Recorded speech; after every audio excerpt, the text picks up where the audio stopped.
Today I'm stood on 5th Avenue at 43rd Street in Manhattan, opposite to where the Colored Orphan Asylum once stood between the years of 1836 to 1863.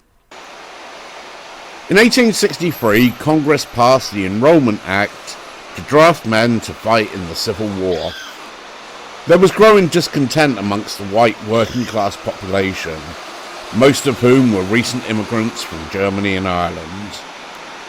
New York City's Democratic-led Tammany Hall had strongly recruited the Irish population over a 20-year period, allowing them to be new citizens with the right to vote in elections. What the new citizens were not aware of, though, was that they were also required to register for the draft to fight for their new country. Exasperating the problem was that wealthy New Yorkers could simply hire their own replacement should they be drafted, or they simply paid the government $300 and they were then exempt from serving. Additionally, black men were excluded from the draft as they were not considered citizens of the United States, which caused a lot of resentment. Earlier in that same year, President Lincoln had signed into law the Emancipation Proclamation, thereby freeing all African Americans out of the bonds of slavery. In New York City, this had increased the tension amongst the white working class immigrants, who were expecting an influx of freed slaves into the city to compete for low-wage jobs. Slavery had already been abolished in New York in 1827, so by the time of the Emancipation Proclamation, there was already a history of tension amongst laborers from the different races, much of which over the previous 2 decades had been stoked by derogatory portrayals of African Americans seeking equal rights in New York City newspapers. On Monday, July the 13th, 1863, a riot began on 3rd Avenue and 47th Street, where the draft was taking place with the drawing of draft numbers. Led by volunteers of the fire department, a 500-strong mob began to attack government buildings, police stations, and newspaper offices. The New York State Militia had been deployed to the Battle of Gettysburg, so the only forces left to protect the city were the heavily outnumbered New York City Police Department.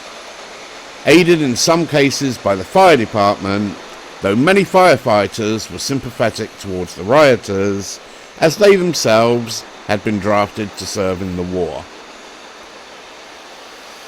What had initially started out as an anti-government riot against the authorities, by the afternoon had become a full-blown race riot, where the predominantly Irish Catholic community turned their anger towards the African American community. A fictional portrayal of the riots are seen at the climax of the movie The Gangs of New York, whitewashed of course to eliminate the race riot that was actually taking place. When all was said and done, 120 people were killed and many thousands were injured, the majority of which were black men who were attacked upon sight. Some of those murdered were done so in the most horrific of circumstances, and the descriptions of these attacks are simply inhumane. In fact, on 27th Street and 7th Avenue, there is the entrance to the Fashion Institute of Technology, and I have often wondered if a single student who attends that institute is aware of the barbaric acts that took place on the very corner of that intersection 160 years ago. Acts against 2 African American men that were so vulgar and inhumane that it would be difficult to speak the words out loud. Just 2 of the 11 lynchings of African Americans that took place in New York City during the first 2 days of the riot. This brings us to the Colored Orphan Asylum, which was located right where the camera is currently pointing across the street. I am on 5th Avenue between 43rd and 44th Streets, which is where the asylum once stood from 1836 until 1863, the year of the riot. Online you will find websites that say the orphanage was located between 42nd and 43rd Streets, but all newspaper articles from 1863 list the property as being located between 43rd and 44th Streets on the west side of the avenue. The story that I'm about to share with you would almost sound unbelievable had it not been documented, though even in the darkest times there were still people willing to do the right thing. As the angry mob terrorized the city, they arrived at the Colored Orphan Asylum. To show that there is no doubt of their intention, it is documented that one of the leaders shouted, "Burn the N-word nest." There were 233 children inside of the orphanage when the mob began to loot and ransack the building, destroying everything that they could not take with them. Several small fires were also set. While a group of firefighters battled the flames and the mob, the superintendent and the head matron led the children out of the building. It was initially reported that everyone had snuck outside a back door, but in the following years a more detailed description was formed as to what actually happened. The belief is that while the children were subjected to vulgar abuse and threats as they left the building, they were actually able to escape unharmed. One initial thought was that this was God's work guiding the children to safety. In fact, the only item to survive the arson was a Bible that an 8-year-old girl picked up on the way out of the orphanage. That Bible still exists to this day. Perhaps the biggest clue as to what happened to the children that day can best be described when a group of around 20 children had become separated from the main group during the carnage. As they approached the axe-wielding mob, there were several men shouting racial abuse and calling for the execution of the children. But while these children were not offered the same rights in society as white children, they were still, after all, children.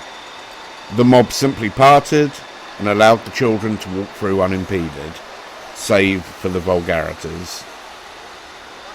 Common sense would dictate that this is what happened. The children were directed, in whatever group size they were in, to walk to the 20th Precinct Station House, which was nearly a mile away. On this particular day, any man of colour was attacked on sight, and in many cases they were killed on the spot.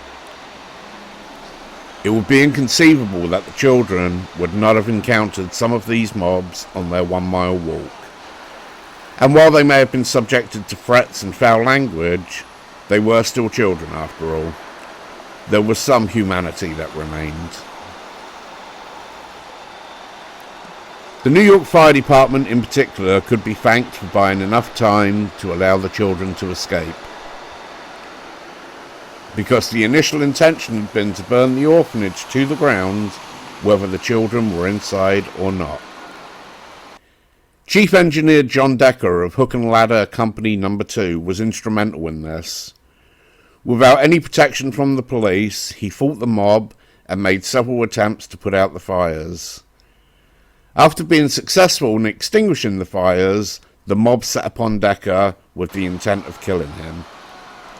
He was only saved when 15 of his men surrounded him and stated that the only way to the chief engineer would be over their dead bodies.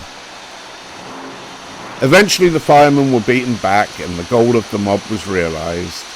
They burned the orphanage to the ground. Thankfully though, the children had escaped to a safe house before this occurred. A few days after this event, Chief Engineer Decker was once again cornered by an angry mob. He was about to be lynched when his fellow firefighters broke through the crowd to rescue him. The New York Times described John Decker as the bravest of the brave. One of the darkest days in the history of New York City, the burning of the Colored Orphan Asylum on 5th Avenue between 43rd and 44th Streets.